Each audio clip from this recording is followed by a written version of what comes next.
स्टेजच्या खाली आलेल्या बाबासाहेबांनी पाहिलं आणि बाबासाहेबांनी त्यांचं भाषण थांबवलं. बाबासाहेब म्हटले, बाबा तुम्ही खाली थांबू नका, वरती या. त्या खाली थांबलेल्या बाबाची कपडे मळकटलेली होती. अस्ताव्यस्त स्वरूपातला बाबा होता, पाहवत सुद्धा नव्हतं. त्याच्या हातामध्ये एक साधा फुलाचा हार होता.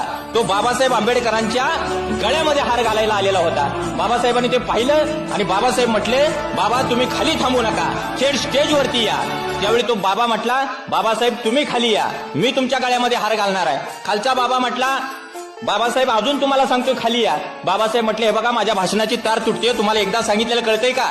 तुम्ही स्टेजवरती या आणि माझ्या गळ्यामध्ये हार घाला, तुमचा सत्कार स्वीकारायला मी तयार आहे. खालचा बाबा म्हटला, बाबासाहेब तुम्ही ज्या स्टेजवर उभे आहात त्या स्टेजला पाय लावायची सुद्धा माझी लायकी नाही, तुम्ही खाली या. त्यावेळी बाबासाहेबांना कळलं की हा काही साधा बाबा नाही, ऐकण्याच्या मनस्थितीमध्ये नाही. बाबासाहेब स्वतः स्टेज उतरून खाली आले. त्या बाबानं बाबासाहेबांच्या गळ्यामध्ये हार घातला.